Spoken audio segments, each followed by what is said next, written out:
Stuart Rose, thank you so much for coming on the show this week. Now, you are the chair of a massive retailer. You have been a retailer for 5 decades in various different businesses. We know that this is the most important period of the year for retail, Christmas. How much do you think people are being affected at the moment with belt tightening because of the cost of living crisis, not spending on presents, on the little extras that they normally buy this time of the year? Listen, Beth, it's kind of you to remind people how long I've been around. I have been around the block a bit. You have. But I'm one of the few people around still working who can remember the last time we had serious inflation and a serious financial crisis back in the mid-late 70s. And this is a tough Christmas. People are really, really seeing the strain. We haven't had inflation like this for 40-odd years. It's something that people are not used to dealing with, and it's having a very real effect on everybody across the piece. Sad that at the moment, in the first Christmas that we've had no COVID, that the lights are on, people are wanting to get out and about, that we've actually got this difficulty. And then on top of that, we've got all the difficulties with strikes. And have you noticed that people are just not spending as much? Listen, we do a survey at Asda, of which I'm chairman, where we know that 20% of households in the UK are running a £60 a month deficit, 20% of all UK households. Now, some of those will be Asda customers and some will be other customers, but if you're living like that, it's very tough. People are making tough choices. So what we'll see is that people, I think, will want a good Christmas. They'll want to have a nice celebration on the day. They'll want to look after their children, but they're being very thoughtful about what they can afford and what they can't afford. So, Stuart, you're saying that, according to your surveys, 1 in 5 households are running a monthly deficit, so they get to the end of the month and they're in debt? Correct. That's quite frightening, isn't it? Because that builds up... Beth, without interrupting you, it's shocking. What do you mean it's shocking? Well, it's shocking that we live in a place like that today, that there are 1/5 of our households who are struggling. And I've seen it myself in stores. People come into the counter, to the till, and saying, well, actually, I've now spent my £25 or my £30 or my £40 that I've allocated for myself this week and, don't put any more through the till. We're seeing that. So people will cut back. They'll look after the children. They'll have fun with the family. But, of course, they know that in January they've got all the bills to pay and they've got all the extra costs surrounding the utilities and whatever else. And inflation is yet to slow down. And, Stuart, you just to go back to your long career, I mean, you and I have known each other for a couple of decades. When I was a... You can say that, I can't. I was a retail reporter at the Financial Times. You were, at the time, the chief executive and then executive chairman of Marks and Spencer's. And you have worked for 5 decades in food retail and clothing retail at the biggest brands in this country. And you touched on it there about the 1970s and 80s when inflation was in the high teens, and then, of course, the financial crash of 2008. How does this compare? Have you seen anything as bad in your lifetime, in your career, as what you're seeing and faced with now? Well, we've had 4 sort of, can I call them that, black swan events. One possibly we could have controlled, but, you pointed out that we had the global financial crisis. We had Brexit.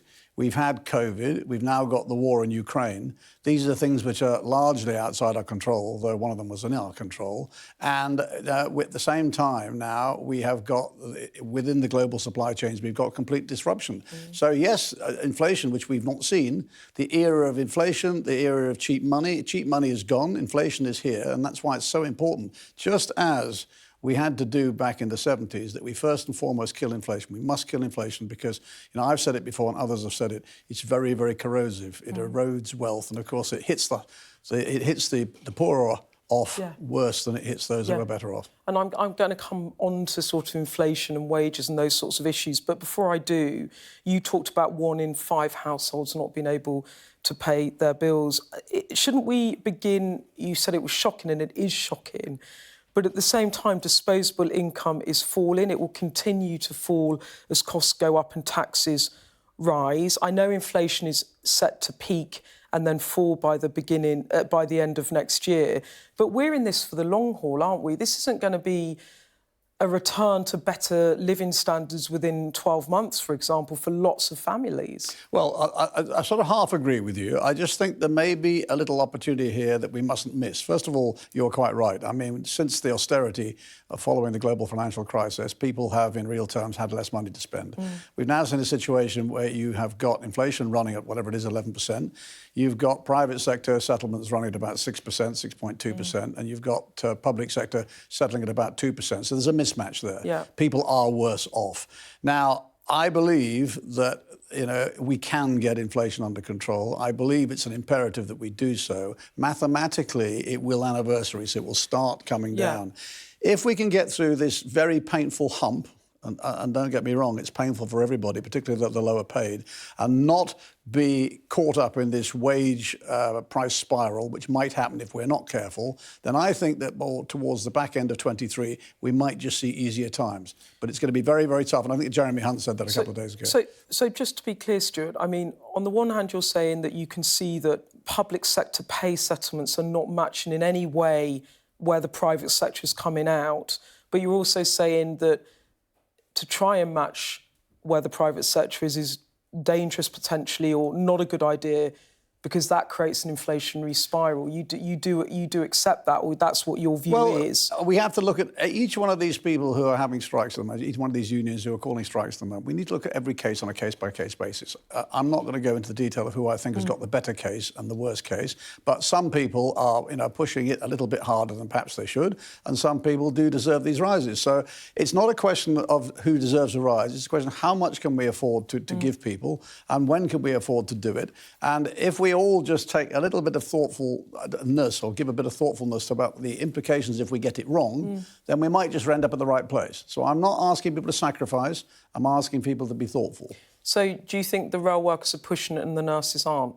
Well, I'm going to leave you to draw your own conclusions, but people, the great British public, I've always said... You said the other day that you thought nurses deserved a pay rise. Nurses definitely deserve a pay rise, but, at the end of the day, nurses are asking for a big double-digit increase. Now, you have to ask yourself, is that affordable? And the answer is, in the current state of the National Health Service, it probably isn't. So can we get to a compromise? And, I know that the nursing union don't want to fight hard for their nurses, and I absolutely support that. I used to be married to a nurse in my first marriage, but at the end of the day, we have to realise that you can't have everything. Well, a final question on that, and then we'll move on. Just to go back to that, I mean, the nurses are asking for a big double-digit rise, but they also said to the government that they were prepared to go back to the table to negotiate.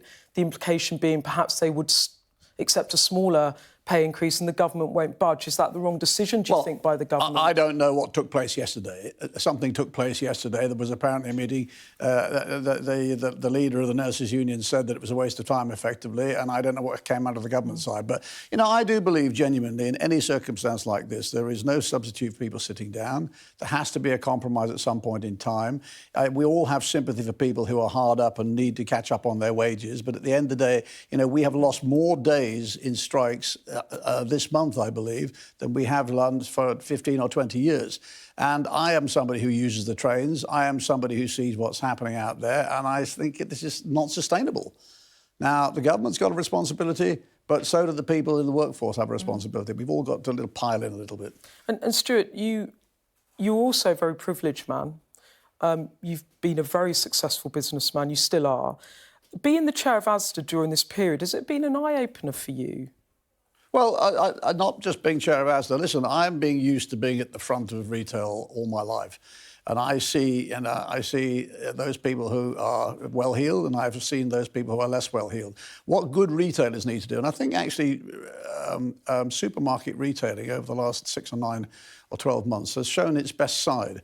All the supermarkets, but I'd like to believe Asda's also been doing more than its bit, have been working hard to make sure we lean in to help customers. I mean, we've all very much swallowed some of the price increases coming through. I suspect all of us will end up making less net margin than we made last year.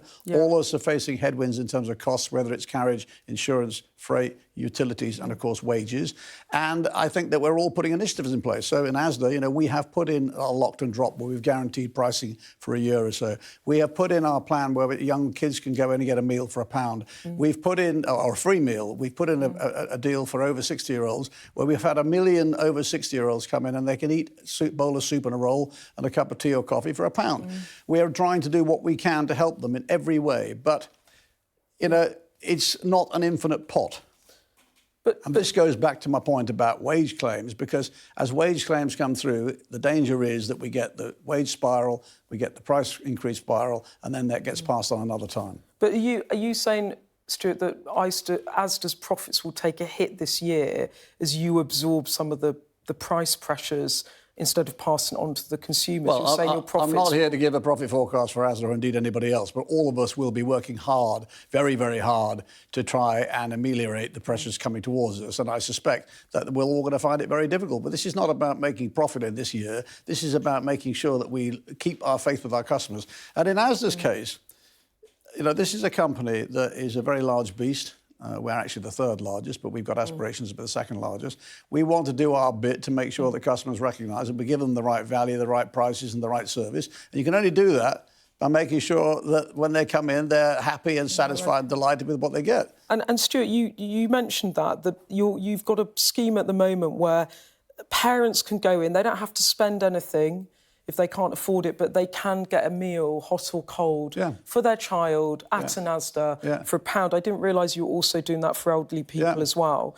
What sort of take-up are you seeing, both from families and from elderly people? Massive. I mean, people are all looking for help in every way we can. So everything we do, but we're trying to help our staff. We obviously try and do promotions for our staff. We're trying to help the blue light workers. They get a 10% deal from us at the moment. We're trying to help in local communities where we're saying, look, we've got small funds you can apply for. If you need a bit of extra help with your heating for your local community or for your local community meeting place or whatever. But and other retailers are doing similar things. We can't do everything. Yeah. But what we can do is be sincere in our intent and be sincere in trying to say to our customers, look, we know how tough it is out there. And you're seeing it in buying patterns. People are buying more own label than some of the premium brands. People are cutting back on some of the luxuries. People are eating less. Basket sizes have been going down. But that, so if you can help them in any way in that journey, we will try and do that. Asda is currently the third largest supermarket chain in the UK. Do ministers meet with you to discuss the cost of living difficulties people are facing and about how government and business together might be able to better help people? Do you have those conversations or do you just do it off your own back? I'm non-executive chairman, so I don't have an executive capacity in the business sense, but management in Asda do have contacts, of course we do, with politicians, particularly on a local basis. I think it's fair to say, and the relationship between government and business in the last 2 or 3 years has been pretty rocky. It's been pretty up and down. It's good to see under the new premiership now that we've got beginnings now of sort of let's build some bridges. It's the same with what we're seeing in terms of the Labour Party, in terms of what they've put out in terms of their new manifesto and politics. So people are now working. What we haven't got and what we need to have, and this is what's been the real problem, if I might say so, in British politics, really, I suppose, since the Brexit decision, post-Brexit, all the infighting that's been going on, is we haven't made some of the long-term decisions that we need to do. What are we doing about food security? What are we doing about making sure that we've got the right supply chains in place? What are we doing about making sure we get deregulation, as we've been promised, but we still haven't seen? All those sorts of things. That's what government should be doing. Stuart, why was it pretty rocky and up and down in the past couple of years with business and government? Well, I don't have to remind you what, was it the previous Prime Minister but 3 said? I've lost count of how many Prime Ministers we've had. You're correct. The previous Prime Minister but 3. I'm not going to repeat it on TV, but that's how we felt. The expletive business. And you thought Boris Johnson was bad for business then? Well, I don't think business was on his agenda, to be perfectly honest with you. And at the end of the day, we have to remember, we live in a free market economy. We live in a capitalist society. We don't know any better system than capitalism. Capitalism is the creation of wealth. We then have to work out how to distribute that wealth, and we can have our arguments about that. But the short answer is if we don't create wealth, we can't create and spend money on taxes or pay taxes, create infrastructure and build a better Britain. You've obviously led many businesses with big workforces. Do you dislike Boris Johnson? You seem to dislike him, or you don't think he was a very good leader? Well, I have to be perfectly honest with you. It's not a question of like or dislike. You expect when you have a leader that your leader to be fit for purpose, and I don't think that Boris Johnson was fit for purpose. Whatever he may claim that he got Brexit done. Got a huge majority. He did get a huge majority, but we are paying the price for some of the decisions that were not made or were made by that government. Now, some will disagree with me, but it's interesting that I'm a Conservative peer, and I say that. Well, I'm going to come on to politics in a minute, but before I do, I just wanted to say to you about the cost of living crisis. Final question on that. Do you think the government are doing enough at the moment, or do you think they need to do more to help people? Well, I think the government is in a very tricky position because, you know, it did borrow £400 billion to pay for COVID. Now, we could argue about how well or not that money was spent. It then got this other big crisis coming through, and it's trying its best, I think, to do. What they have done for some of the lower paid and for some of those who are less well off, I think has been very helpful. But the most important thing we must do is just keep relentlessly going on a broad front to try and kill inflation. If we do that, things will get better. And you neatly lead me on to my next question before we move on to other things about politics. But public sector strikes this week. We've talked about that a bit. At Asda, the GMB is balloting staff about wages at your stores. You pay £10.10 an hour. Aldi pays £10.50. Are you going to increase staff wages at Asda? Well, I'm not going to comment on that other than to say, and this is quite an interesting point you just make, because first of all, there's a labour shortage. Secondly, if you go back at a point in time, so you've just picked a point in time, I could tell you that a few months ago, we were top quartile payers. Everybody has been changing their pay rates at different times of the year. It just happens we now have moved down. We will have a conversation with our staff in the first quarter of 23 about next year. But two things. Yeah. We gave our staff nigh on 8% this year, which is ahead of the private sector wage settlements. The second thing is that the GMB don't actually have a mandate to negotiate with us on our hourly paid staff, but that's a separate matter. We recognise the importance of our staff. We've got 155,000 people. We recognise the importance of looking after them. And I think, and I hope, that we can look them in the eye and say, look, we've looked after you this year. So it's more a case of it's just you haven't done the pay negotiations yet, rather than... Because at the moment you're the lowest paid. Yeah, but I promise you that if you'd gone back 3 months ago, we wouldn't have been in that place. It's just a timing issue. OK. I've taken that. I think they're going to get a pay rise next year, but I know you can't do that on television. They will certainly get a pay rise next year. I can't tell you what that is. OK. You're a Conservative peer, we just said. You were clearly unhappy about the Truss administration. You didn't much like Boris Johnson. You asked for Truss publicly to resign. Did you ever, or do you ever think about giving Labour a look? Well, listen, my very dear friend, Lord Miners, who was a Labour peer, died earlier this year, and he always used to tease me and say, look, you're not a proper Conservative, Stuart. I'm a Conservative in principle. I call myself a Conservative with a small c. I believe in the free market economy, and I believe in conservatism. I won't deny that I haven't been slightly disillusioned by what we have seen in the last 3 or 4 years. Everybody knows, and, you know, I may not have made a great job of it, but I was... involved in the great debate about Brexit. I absolutely accepted when we lost that we'd lost it, but I don't believe, and this is where I've got a real gripe, that day one after that decision was made, that we've made the best of what we could have done. So here we are 6 years later, you know, our trade with the EU has gone down. We haven't done trade deals with anybody else. We're still arguing about can we get one with the Indians or can't we? We've given up pretty well on can we get one with the US of A. So these are real issues. And in the meantime, we've got an economy which is struggling. Now, the most important thing after we kill inflation is to get growth. It's easy to talk about. How do we do it?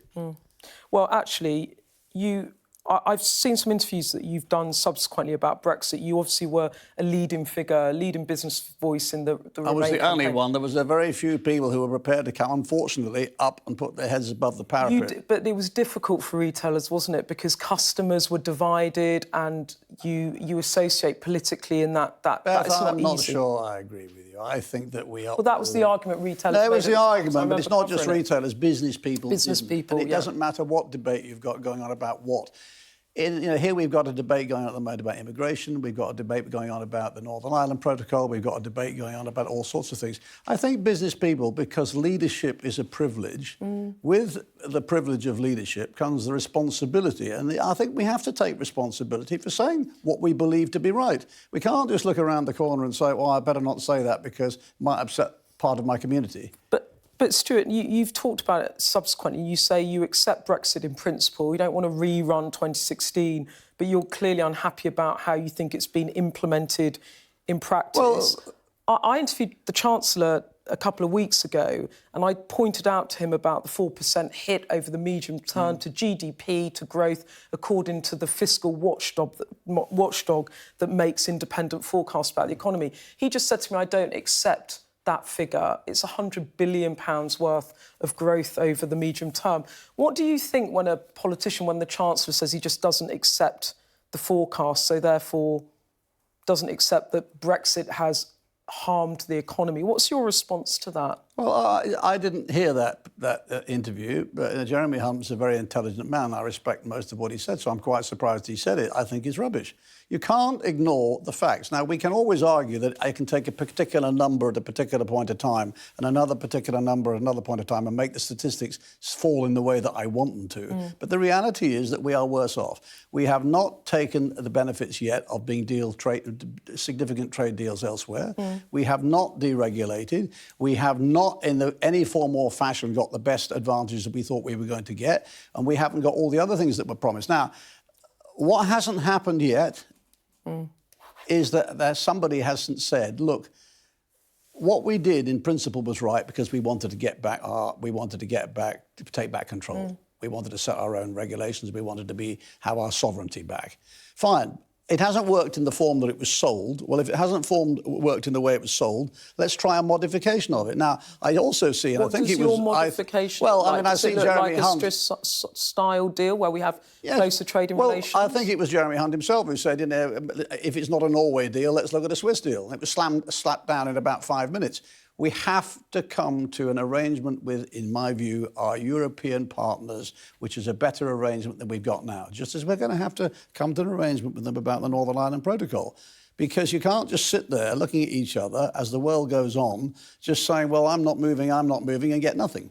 Stuart, can you name any Brexit opportunities that will make British business better off than it was before it left the EU? Well, sadly, one of the interesting things is you've just seen us deregulate or announce some deregulation on the financial markets front.